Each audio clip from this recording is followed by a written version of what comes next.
Estamos en el límite septentrional de la distribución de las selvas tropicales del Nuevo Mundo. En el sur de México, todavía es posible encontrar bosques donde la vida ha apostado por sí misma, manteniendo la estructura y el funcionamiento de uno de los ecosistemas más productivos del planeta.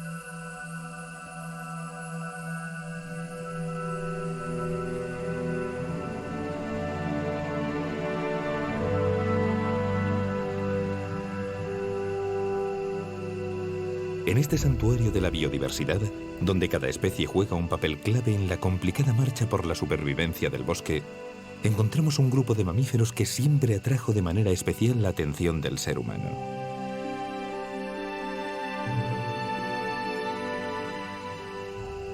Cercano vínculo nos une.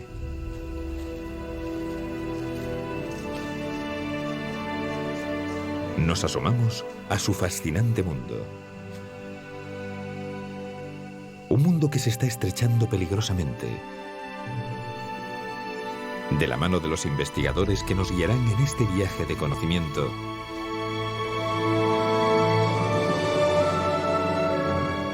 tras los últimos primates mexicanos.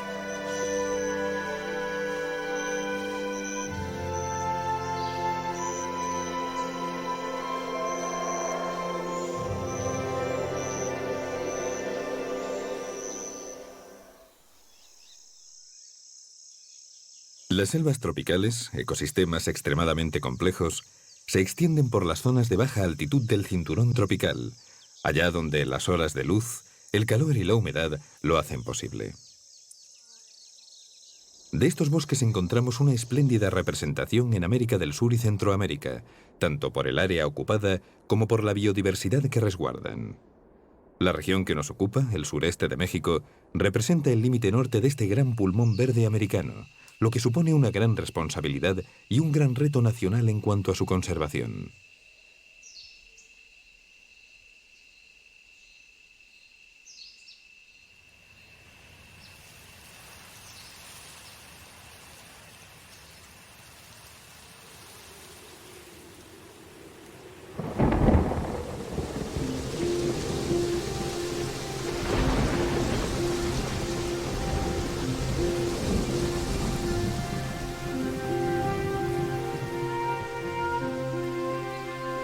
El agua es vida en las selvas húmedas.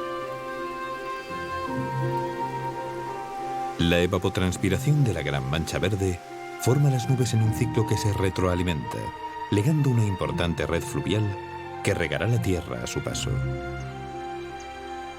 Pero aquí el sol nunca tarda mucho en reaparecer, y cuando reaparece, lo hace con la potencia de un sol tropical.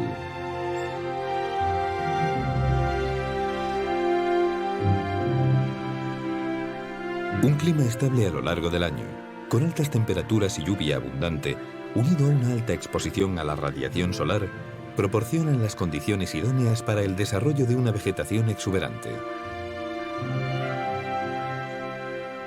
Sin embargo, los suelos, muy delgados, son muy pobres en nutrientes. La solución a esta escasez la ha encontrado el ecosistema en el mantenimiento de los nutrientes circulando siempre en la biomasa, la materia viva.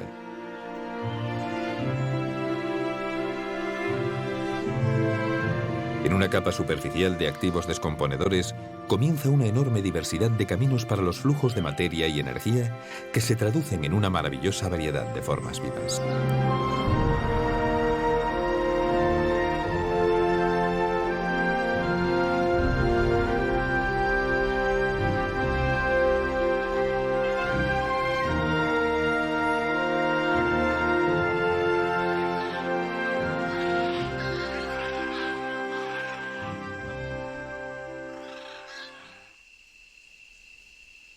La competencia por el espacio y la luz en un mundo de continua y profusa vegetación produce un sinfín de adaptaciones que las plantas utilizan para medrar en su ambiente. Así encontramos especies cuyas semillas duermen hasta que llega una ventana de luz y el agua adecuada para entonces crecer rápidamente. En las selvas, la muerte y caída de un árbol supone una nueva oportunidad para la vida. Hay especies, como las del género Cecropia, cuyo rápido crecimiento les permite mantener siempre los primeros puestos en la carrera por la luz. Otras especies han optado por una estrategia más invasiva: crecer directamente sobre otras plantas, aproximándose de esta manera al dosel donde será más fácil captar los rayos del sol. Esta es la vía por la que han optado lianas y epífitas, tan características de estos bosques.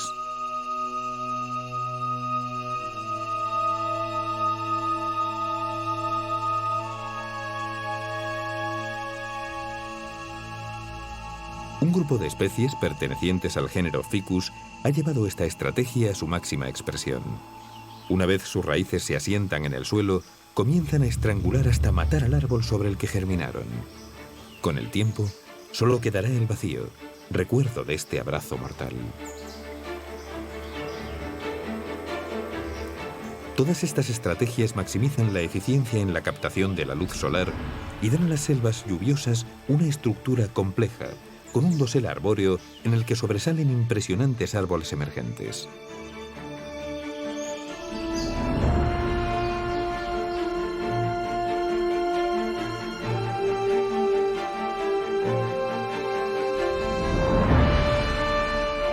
Bajo ellos, crecerá, dependiendo de la cobertura arbórea, un adaptable sotobosque umbroso.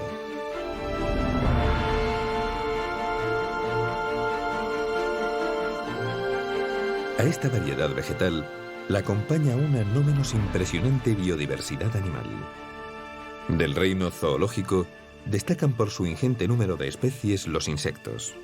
Entre ellos encontramos a las célebres hormigas cortadoras de hojas, incansables jardineras del inmenso vergel selvático.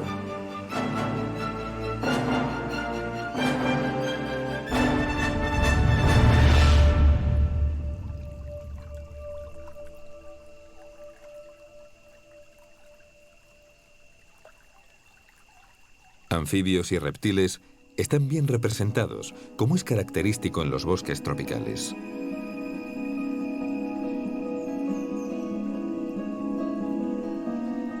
También abundantes serán micromamíferos y quirópteros.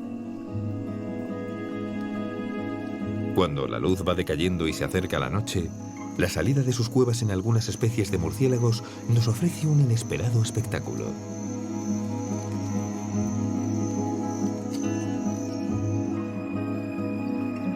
Millones de individuos dibujan una gran serpiente aérea ávida del primer bocado nocturno.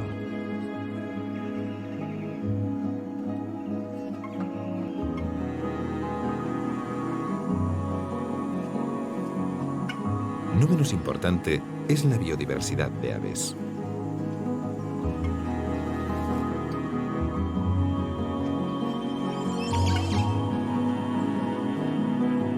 La tupida vegetación de las selvas ha animado a la evolución a pintar algunas de las familias más vistosas de estos animales que encontramos en el mundo.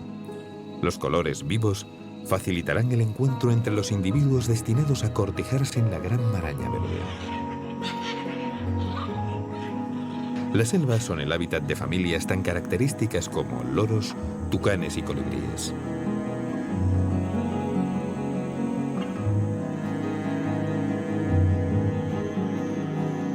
Los trogones son otra familia de aves del Nuevo Mundo cuyo más célebre representante es el mítico quetzal. Aunque las selvas tropicales no se caractericen por la abundancia de grandes mamíferos, los bosques del sur de México mantienen una relativa buena representación de estos animales. El agutí es un roedor del Nuevo Mundo con buena presencia en las selvas mexicanas, donde también encontraremos pecaríes, los jabalíes americanos y algún venado.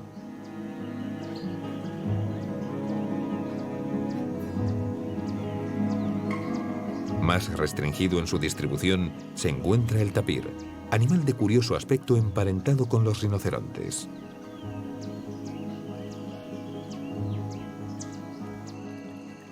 El mantenimiento de poblaciones más o menos viables de estos herbívoros hace posible que las selvas mexicanas cobijen aún al depredador neotropical por excelencia, fantasma de la espesura, el jaguar.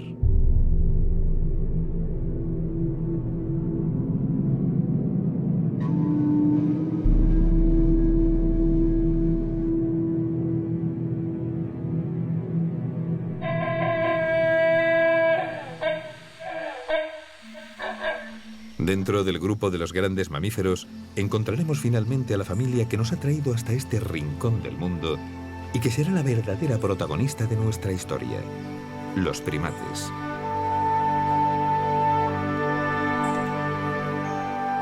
Los primates pertenecen al mismo orden de mamíferos al que corresponde el hombre. Los que habitan en el Nuevo Mundo pertenecen a la superfamilia Platyrrhini y de ella forman un importante grupo, la familia Atelidae. Las selvas de México son el límite septentrional para dos géneros de esta familia. El género Ateles, de los monos araña, con una especie en el área que nos ocupa, y el género Alouatta, de los monos aulladores, con dos especies representadas en México. Las tres especies son monos de cola prensil, de hábitos diurnos, arbóreos y herbívoros en su dieta.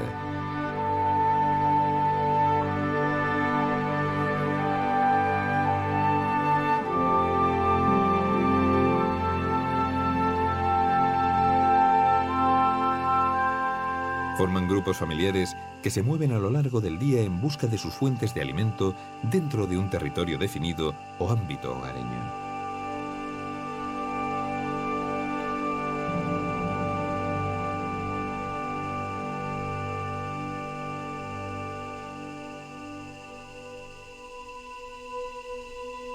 Hoy en día los encontramos en algunos de los bosques del sureste del país.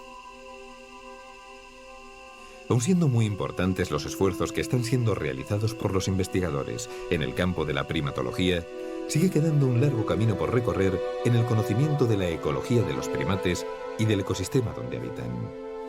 Es este un camino que se antoja decisivo, con unas poblaciones de primates cada vez más asediadas y unas selvas en franca regresión. Este es el camino que emprendió la primatología mexicana hace ya muchos años y que aún hoy se hace más apremiante seguir recorriendo. En el estado de Veracruz, acompañamos al investigador Yurgi Azcárate y la alumna de posgrado Marienma Escorcia, siguiendo un grupo de monos aulladores de manto. Estamos en la región de los Tuxtlas, en el estado de Veracruz, realizando un muestreo de mono aullador de manto, que junto al mono aullador negro serían las dos especies de mono aullador que podemos encontrar en México.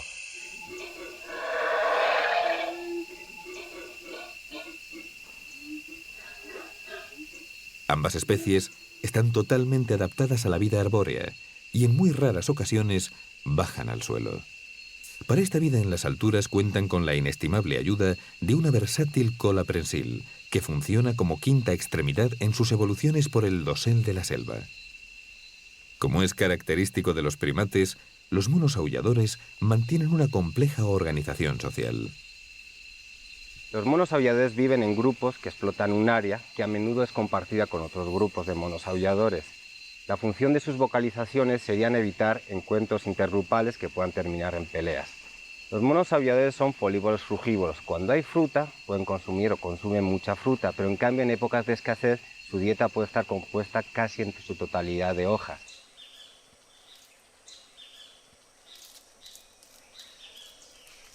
Es en estos momentos de descanso cuando se observan algunos de los comportamientos más característicos e importantes para la complicada organización social dentro del grupo.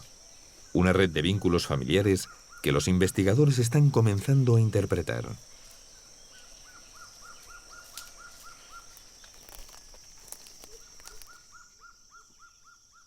La última especie de primate que encontramos en las selvas mexicanas es el mono araña, acertado nombre para un animal de alargadas extremidades que utiliza de forma asombrosa para evolucionar por el dosel arbóreo. No en vano, estos monos fueron conocidos como los hijos del viento por los antiguos mayas. Con esta especie ha trabajado el doctor Gabriel Ramos los últimos 20 años. Las diferentes especies de mono araña se distribuyen del sureste de México al norte de Argentina. Y la que tenemos aquí, Ateles geoffroyi, se distribuye del sureste mexicano a Centroamérica hasta Panamá. En estas áreas, el mono araña ocupa selvas altas perennifolias, selvas medianas subperennifolias, y estas se distinguen de las anteriores por ser más bajas y más secas. Aunque comparten su distribución con los aulladores, en el caso de Ateles geoffroyi la distribución es bastante parecida en el sureste mexicano. Sin embargo, hay importantes diferencias entre estas dos especies. La principal quizás sea la alimentación. Los monos arañas son especialistas en fruta. El 80-90% de su dieta consiste en fruta. El resto son hojas y en menor medida flores y algunos invertebrados. Una consecuencia importante también del tener una dieta especializada en fruta es que al tener un recurso que varía en el tiempo y en el espacio, la mejor manera en la que los monos pueden agruparse para explotar este recurso es siendo lo más flexibles en sus patrones de agrupación. Entonces, el mono araña tiene un sistema social que implica todas las relaciones sociales y cómo viajan y forrajean los miembros de un mismo grupo, que se denomina de fisión-fusión. Esto implica que ocupan un área, un grupo de 20 a 40 individuos ocupa un área de 100 a 200 hectáreas, pero no todos se encuentran juntos en un mismo lugar. De esta forma evitan la competencia por alimento, ya que tienen un tamaño de grupo de forrajeo flexible. Pueden reducirlo cuando no hay mucho alimento, pueden aumentarlo cuando hay mucho alimento. Es en su dieta donde encontramos el origen de estas diferencias. Otro aspecto importante de este patrón de fisión-fusión nos lo muestra su sistema de comunicación. A través de los conocidos como Winnies, se piensa que estos animales son capaces de darse información importante acerca de su medio ambiente. Este sistema social une a los monos araña con otros primates, como los chimpancés o incluso con los delfines, animales con reconocidas capacidades cognitivas que empezamos a vislumbrar que pueden estar relacionadas con el desarrollo de un sistema social tipo fisión-fusión. Al parecer, los monos son grandes consumidores de frutos, y como hemos visto, entre las tres especies destaca como frugívoro el mono araña. Es en este aspecto donde el ecosistema ha dado un papel relevante a estos animales. La doctora Catherine Stoner, investigadora de la UNAM, nos descubre esta vital función.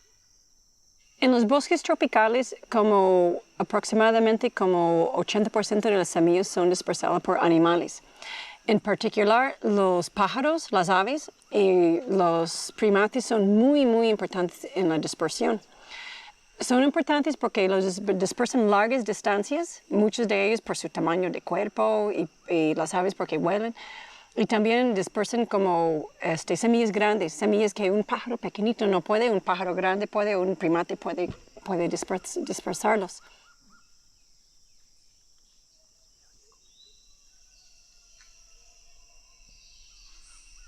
Otro grupo de animales que es muy importante en la dispersión de semillas en los trópicos son los murciélagos.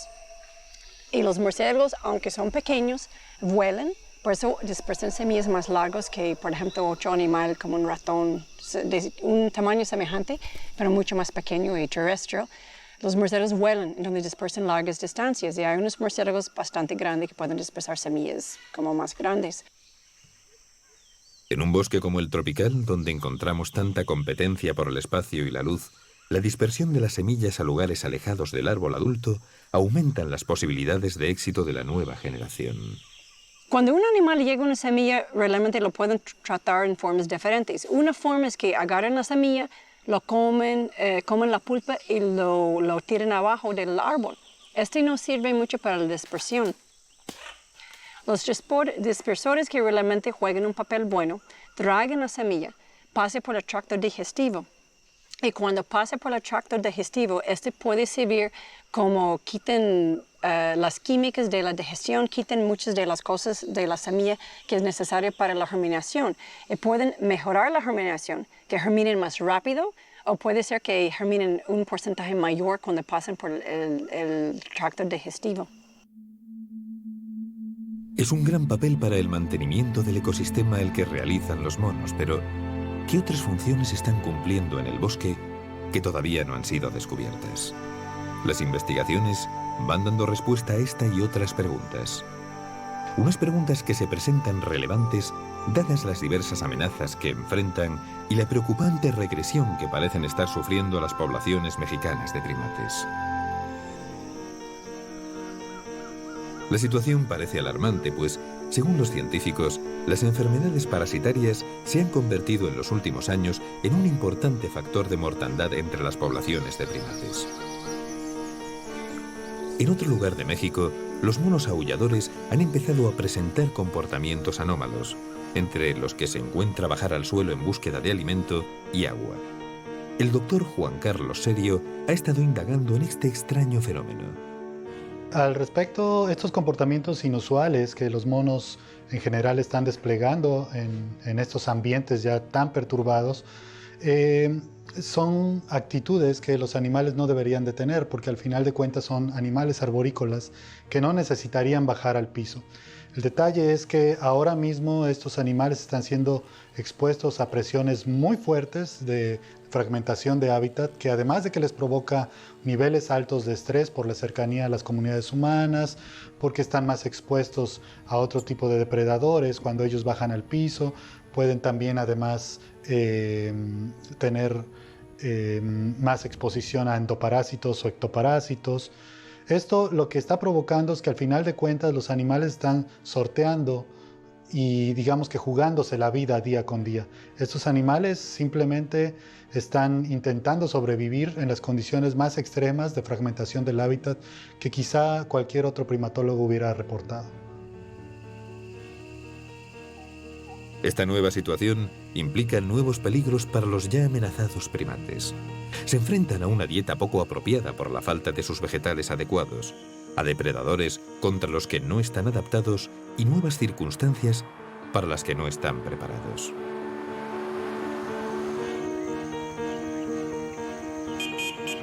Otro de los grandes retos a los que se enfrentan los monos es la creciente cercanía con el ser humano, que conlleva un aumento de la vulnerabilidad ante sus presiones.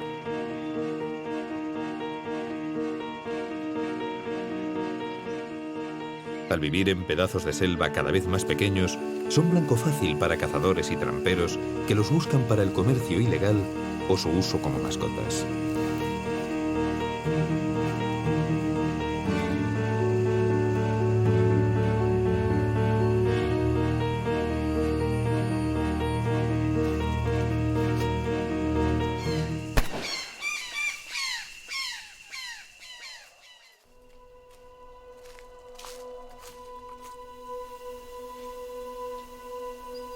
Nos encontramos con Rafael Lombera, naturalista que vive muy de cerca este problema en la selva lacandona desde hace 30 años. Preguntamos a Rafa sobre la captura de monos. Hay que matar a la mamá. No hay otra manera más que tienes que matar a la mamá para poder tener la cría. De cualquier mono, sea de mono araña o de zaraguato. Tienes que matar a la mamá a la fuerza. Entonces todas las crías que tú ves de mascotas, ten seguro que la mamá fue muerta para quitarle la cría. Cuando es pequeñita, lo que haces, pues digo, son adorables, las puedes tener en la mesa, duermes con ellos, pero una vez que ya tienen más de un año, se vuelven muy inquietos y te empiezan a causar problemas. Y es cuando ya viene otra vez el amarrarlos, tenerlos colgados a un árbol, ahí pegados, o en el piso, amarrados ahí todo el tiempo, ¿no?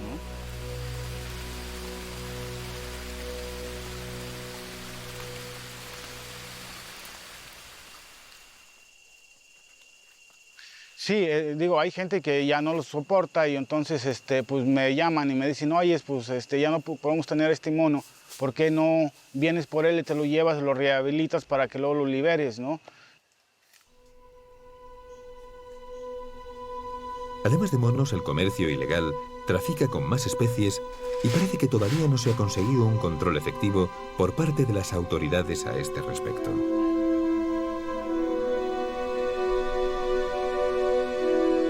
Un cuate dice, ¿qué llevas ahí? Le pregunta a uno de los militares. Dice, llevo un pollo. Y eran 2 pollos de tucán. Y digo, están en la lista roja, ¿no? Habría que hacer una guía o darles una educación a los militares o a la gente que pues, debería de estar protegiendo esto, ¿no? Porque, pues digo, sí dicen, los campesinos son los primeros que tienen que proteger, pero pues, nosotros no tenemos ese poder.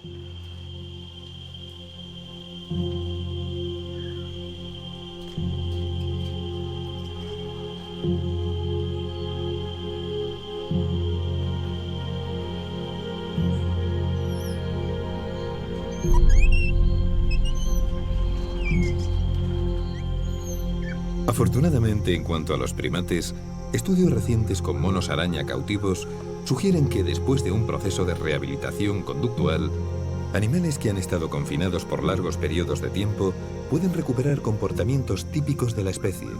Estos les permitirán sobrevivir si vuelven a ser liberados mediante programas de reintroducción en nuevos hábitats.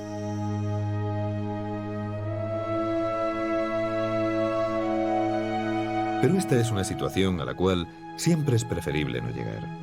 Además, si los hábitats adecuados siguen disminuyendo, llegará un momento en el que no haya lugar apropiado para llevar a los monos. ¿Qué hacer entonces? ¿Hacia dónde dirigir los esfuerzos? Los mismos monos nos están dando la respuesta. Enfermedades, estrés, comercio ilegal. En todas estas amenazas que están sufriendo descubrimos al mismo responsable que los agrava: la fragmentación del hábitat. De esto se percataron los científicos hace ya años, y hacia esa línea dirigen sus investigaciones. Uno de ellos es el doctor Víctor Arroyo, que nos habla de esta gran lacra para la conservación de las selvas mexicanas. El 90% de las especies de primates se encuentran distribuidos en bosques tropicales, y desafortunadamente estos bosques han sufrido las mayores tasas de deforestación y fragmentación a nivel mundial. La fragmentación resulta en la pérdida de hábitat y la partición o subdivisión de este hábitat en un número variable de fragmentos de hábitat que son en general más pequeños y aislados. Este proceso antrópico trae consigo una serie de consecuencias muy perjudiciales para las poblaciones de primates. Los fragmentos suelen presentar una vegetación bastante alterada, con menor cantidad y diversidad de especies de las que se alimentan los monos. Con menos cantidad y calidad de alimento aumentará la competencia y se incrementará su estrés fisiológico, pero la lista de amenazas no acaba aquí. En los fragmentos más pequeños y aislados podemos observar una mayor densidad de individuos. Este aumento en la densidad puede incrementar el contacto entre individuos y por tanto facilitarse la transmisión de enfermedades y parásitos. El aislamiento de las poblaciones en fragmentos puede disminuir o limitar el flujo de individuos entre poblaciones. Esto reduce el flujo génico. Además, al no poder escapar de estos fragmentos, los monos son más vulnerables a catástrofes naturales como por ejemplo los huracanes o los incendios. Estas son solo algunas de las amenazas que enfrentan los primates que habitan paisajes fragmentados y nos están indicando que estos primates podrían estar en serio peligro de desaparecer en las próximas décadas. Parece claro que la gran sombra que se cierne sobre el futuro de los primates mexicanos y de las selvas donde habitan es la pérdida y fragmentación del hábitat. En las últimas décadas, la población humana ha experimentado un crecimiento exponencial sin precedentes, demandando cada vez más espacio y recursos. La consecuencia directa ha sido la deforestación y fragmentación de grandes extensiones de bosque por todo el planeta. Patricia Kolev, directora de Análisis y Prioridades de la Conavio, nos acerca a la realidad de las selvas mexicanas. Las selvas representan una importante parte del capital natural porque son de los ecosistemas que albergan la mayor diversidad biológica del planeta, son resumideros de carbono y presentan numerosos servicios ambientales. Desafortunadamente han sido las más impactadas por las actividades humanas. La historia de la deforestación en México, como en tantos otros lugares, ha ido paralela al desarrollo económico del país. Básicamente, las selvas se conservaron a pesar de la extracción que tuvieron de maderas preciosas, del uso por comunidades precolombinas que allá habitaron. Digamos que se mantuvieron intactas casi hasta la década de los 40. Empezó a haber un desarrollo en el país, la construcción de ferrocarriles, la construcción de presas, pero en la década de los 70 hubo políticas específicas como una Comisión Nacional de Desmontes que llevó a una acelerada transformación de los ecosistemas para su ganaderización. Estamos hablando de que básicamente de las 25 o 18 millones de hectáreas que cubrían las selvas, en esto también hay diferentes cifras, estamos hablando que quedan en buen estado de conservación un 26% de las selvas de México.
En un borde de la selva lacandona nos encontramos con Adolfo, campesino que trata de sobrevivir en estas tierras y que nos cuenta la versión del que vive día a día en estas zonas.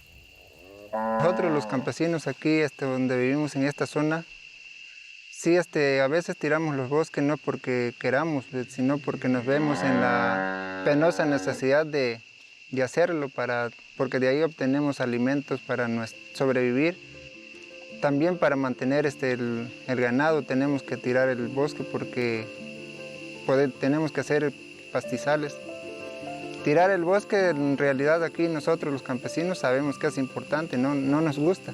Sí, sentimos el dolor de hacerlo, pero pues no nos queda más que hacerlo, porque pues es la única forma en que nosotros podemos sobrevivir. El gobierno o organizaciones a veces dicen que no lo hagamos, pero pues en realidad si ellos tal vez pusieran algo de su parte, nos apoyaran, sí podríamos rescatar más el bosque.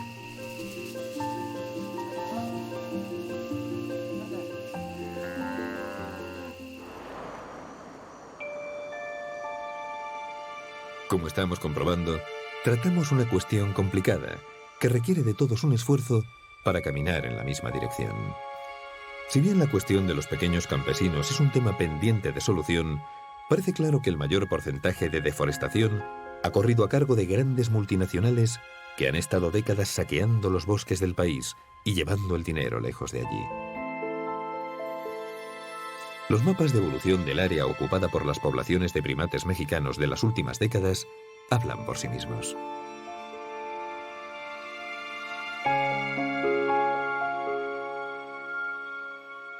En algunos lugares de México, este esfuerzo se antoja urgente. Es el caso de la vertiente del Golfo de México, donde grandes extensiones de selva húmeda tropical han sido convertidas casi en su totalidad en pastizales para ganadería extensiva. La ganadería requiere grandes terrenos y muchos insumos, como los herbicidas, ya que en las zonas tropicales los suelos suelen ser poco productivos. En general, se estima que se requiere cerca de 1 hectárea de terreno, el equivalente a un campo de fútbol, para mantener una cabeza de ganado.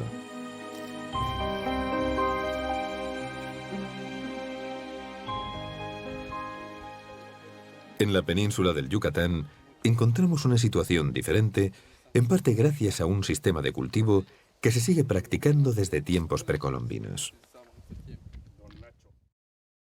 En la península de Yucatán lo que tenemos principalmente como transformación de la selva es a terrenos de cultivo.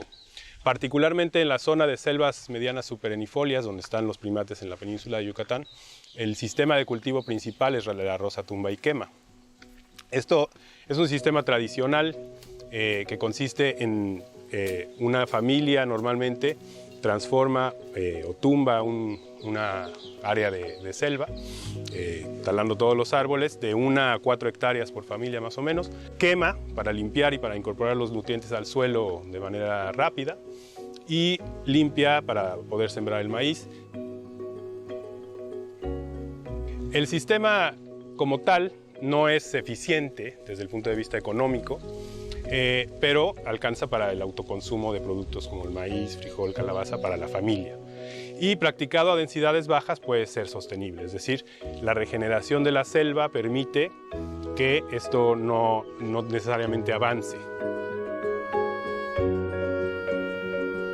Sin embargo, en el Yucatán es otra la amenaza que se cierne sobre los primates y las selvas donde habitan.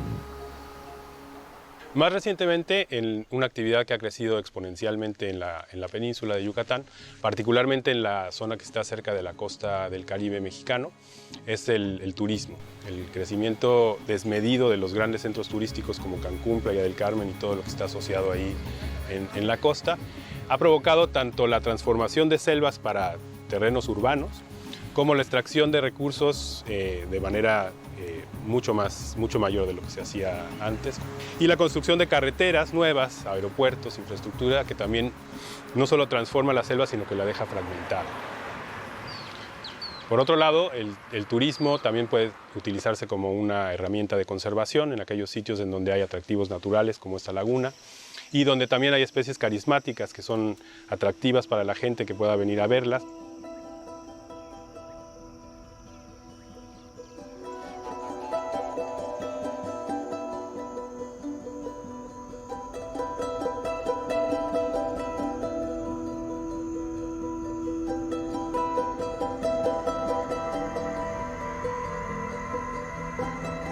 México es uno de los países más visitados por el turismo mundial. En particular, la costa caribeña, la conocida como Riviera Maya, soporta una carga turística en algunos casos excesiva. Pero el turismo, de unos años a esta parte, se ha mostrado como uno de los más eficaces aliados de la conservación, siempre que se desarrolle bajo criterios de sostenibilidad y de la mano de las poblaciones locales. Los primeros que llegaron aquí en Punta Laguna son mis abuelos, son los que ellos fundaron aquí lo que es Punta Laguna. Estamos hablando de más o menos como de 50 años, que ellos hace años ellos se dedicaban a lo que es la agricultura, el trabajo del campo. Punta Laguna pues ya es una reserva natural donde usted puede hacer recorrido para visitar los monos. Aparte aquí del recorrido que nosotros ofrecemos como guías locales en esta comunidad, también no tenemos otros tipos de servicios que son las actividades.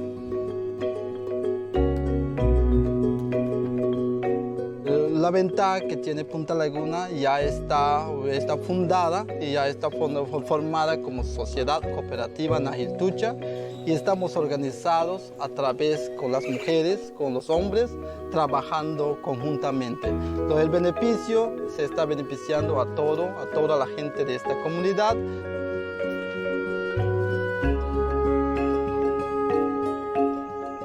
Punta Laguna es un magnífico ejemplo de turismo sostenible.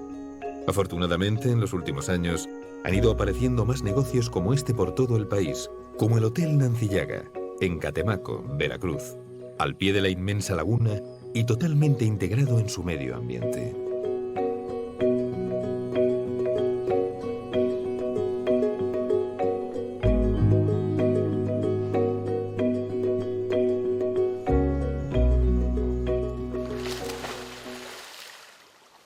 Llegados a este punto, estamos en condiciones de buscar respuesta a algunas cuestiones.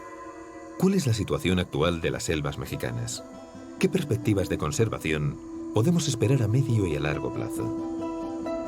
¿Se ha comenzado a caminar en la buena dirección? Trasladamos nuestras preguntas a algunas de las personalidades más destacadas de la conservación de la naturaleza en México. Yo creo que hay algunos elementos que son estimulantes. El primero es que el país tiene un decente sistema de áreas naturales protegidas. Yo creo que es incluso ejemplar para muchas zonas, por lo menos de las zonas tropicales o de los países en vías de desarrollo, con un buen número de áreas naturales. Alrededor del 11% del territorio está protegido. Un buen número de estas son áreas que no son federales, son también posesión de comunidades, ejidos, etc. Pero bueno, ¿qué pasa con el restante 80 y muchos por ciento, casi 90% del territorio? Lo que pasa es que 70% de los bosques del país son propiedad de ejidos y de comunidades rurales e indígenas, y esto implica que tenemos que trabajar ahí para realmente tener conservación. Dentro de las alternativas de conservación para las selvas está el desarrollo forestal comunitario, que en México ha demostrado ser un claro ejemplo exitoso. ¿Esto por qué? Porque particularmente la deforestación que han sufrido las selvas tuvo beneficios para grandes empresas, pero no trajo bienestar social para los habitantes de estas zonas. Desarrollo sostenible. Manejo de los recursos naturales de forma que traigan bienestar social a las poblaciones de donde se obtienen. Bonitas palabras, pero ¿realistas? Cada vez más se nos está demostrando que sí. Allá donde se ha permitido la integración de la población indígena en el desarrollo económico. Ya hemos visto un gran ejemplo en Punta Laguna, con todo un poblado maya viviendo del turismo atraído por una selva bien conservada, pero existen muchos más. Los cultivos sostenibles se están mostrando como una actividad económica muy rentable y totalmente amigable con el medio ambiente. Es el caso de los llamados cultivos de sombra, como pueden ser el café, el cacao o uno que está en auge, el de las plantas ornato, como la palma camedor y las heliconias. El camino parece claro, pero ahora queda mucho esfuerzo por realizar en el acercamiento de unas visiones que, debido a los errores pasados, pueden partir enfrentadas, pero que están destinadas a ir de la mano, pues se pretende un objetivo común. Así nos lo hace ver el doctor Ernesto Rodríguez Luna, respaldado por las décadas de experiencia en la conservación de los primates mexicanos. La conservación biológica como campo multidisciplinario tiene una historia relativamente corta, 40 a 50 años. Y en esta breve historia podemos encontrar distintos paradigmas y enfoques. Uno de ellos, que ha sido el dominante hasta ahora en el caso de la conservación de los primates, es el enfoque de conservación orientado a las especies. La aplicación de este enfoque, si bien ha tenido algunos éxitos, tiene varios fracasos. Tenemos que pensar en la transformación territorial de las regiones en las que nosotros, como biólogos conservacionistas, encontramos especies y hábitat amenazados, mientras que al mismo tiempo los habitantes de la región pueden tener otras perspectivas.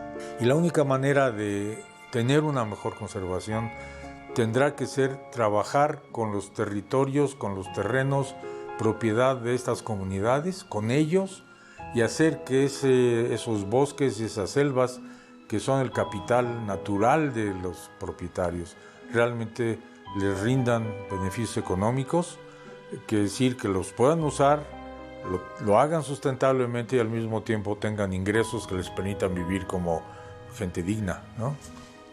Además, las selvas presentan importantes servicios ecosistémicos porque son resumideros de carbono, podríamos decir que son fábricas de agua. El problema del cambio climático no solamente tiene que ver con las emisiones, sino que estamos perdiendo justamente a estos resumideros naturales de carbono, ¿no? Realmente, para enfrentar el cambio climático, lo que tenemos que empezar a hacer es empezar a restaurar, a evitar mayor deforestación y a promover la restauración de las selvas. Yo creo que esto es un elemento clave para hacer frente al cambio climático. No solamente podemos pensar en términos de emisiones de partículas. El futuro de los primates y las selvas tropicales mexicanas es muy incierto si consideramos el continuo crecimiento de la población humana en estas regiones. Más gente implica más presión sobre el medio ambiente. Además, se pronostica un incremento en la temperatura y disminución en la pluviosidad en Centroamérica durante el siglo XXI, debido al cambio climático, aumentando la frecuencia de fuegos. Esto ya está ocurriendo en varias zonas del trópico y es en gran medida favorecido por la fragmentación, ya que estos fuegos suelen comenzar cerca de los bordes de los fragmentos de selva. Los primates funcionan en los ecosistemas donde habitan como especies paraguas. Este concepto ecológico significa que cuando actuamos para la conservación de los monos, lo estamos haciendo para un ingente número de especies que con ellos comparten el hábitat. Estaremos preservando las selvas con la gran biodiversidad que atesoran, un ejercicio crucial para nuestra propia supervivencia. Esto es algo que, afortunadamente, hace tiempo que circula en la conciencia colectiva. Desde hace unos años, los conceptos de cambio climático, desarrollo sostenible, la misma biodiversidad, no son ajenos a una humanidad con una conciencia verde en aumento. El siguiente paso es actuar. Bueno, ¿qué pasa? ¿Qué influencia tienen las ciudades en todo este proceso? Enorme por varias razones. Primero, porque concentran a una parte mayoritaria de la población, 70 y algo %. Segundo, porque por razones que no hay que explicar, tienen mucha más capacidad de ser oídos, hay más capacidad económica. Tercero, porque demandan enormes cantidades de cosas de las cuales no tienen ni idea de cómo se producen. Si ellos necesitan comida de este tipo, recursos de este otro tipo, etcétera, pero no tienen noción de lo que significa tener eso en el estante de un supermercado. Entonces, aquí un poco en esa ecuación, la parte de sensibilización a la población urbana, quizá programas como este son realmente útiles para que la gente perciba que no es tan sencillo como apretar un botón para poder tener toda una serie de bienes a la mano, porque esas cosas tienen consecuencias, tienen problemas, generan dificultades y también generan problemas serios que después se van a revertir contra ellos. Todos tenemos de hecho una gran capacidad para lograr un cambio significativo. Si queremos evitar que cada vez más bosques tropicales sean destruidos, debemos comenzar por cuidar nuestro consumo y mejorar el manejo de nuestros residuos, reutilizando y reciclando los materiales que usamos. Todos estos pasos, elegir un turismo responsable, moderar e informarse en el consumo, practicar el reciclaje, hacer sostenibles los modelos de producción, van en la dirección correcta. Otra obligación capital que tenemos es preparar a las generaciones futuras. Ellos son los que seguirán este camino y deben saber a qué se enfrentan. Por ello, es imprescindible redoblar esfuerzos en la divulgación y la educación ambiental, sin dejar atrás los valores éticos sobre los que han de sostenerse. Es vital destinar los recursos suficientes para actuar en las comunidades locales con programas educativos dirigidos a los futuros vecinos de la biodiversidad, ya que sin ellos y sin una población ciudadana concienciada, la conservación de la naturaleza no es posible. Una palabra. Tenemos que dejar de pensar en especies, tenemos que hablar de funciones ecosistémicas, de servicios ambientales y tenemos que pensar en el bienestar humano. Específicamente yo llamaría a los jóvenes, que son los que van a recibir el grueso del golpe si las cosas no van bien. Yo creo que ellos tienen que educarse en este sentido, informarse con información creíble, honesta, objetiva y generar una revolución.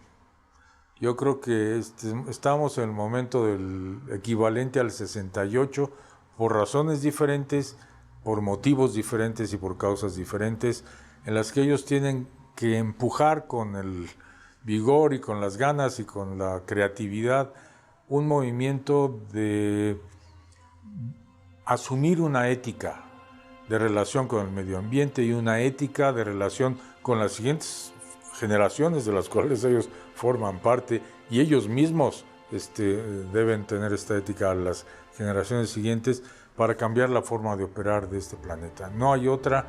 Suena quizá un poco utópico, pero un poco como decía Einstein, o cambiamos de forma de pensar o nunca vamos a poder arreglar las cosas que han ocurrido por la forma de pensar que tenemos ahora. Entonces, esto yo creo que es la solución.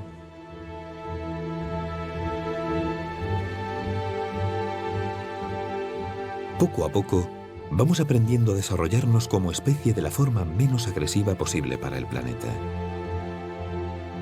Vamos aprendiendo a convivir con el resto de habitantes en este reducto de vida que es la Tierra.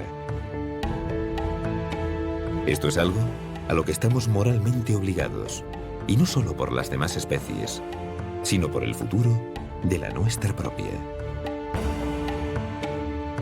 Las generaciones venideras merecen un porvenir con las mismas posibilidades que hemos disfrutado nosotros, y un planeta Tierra al menos tan lleno de vida como puede estar hoy.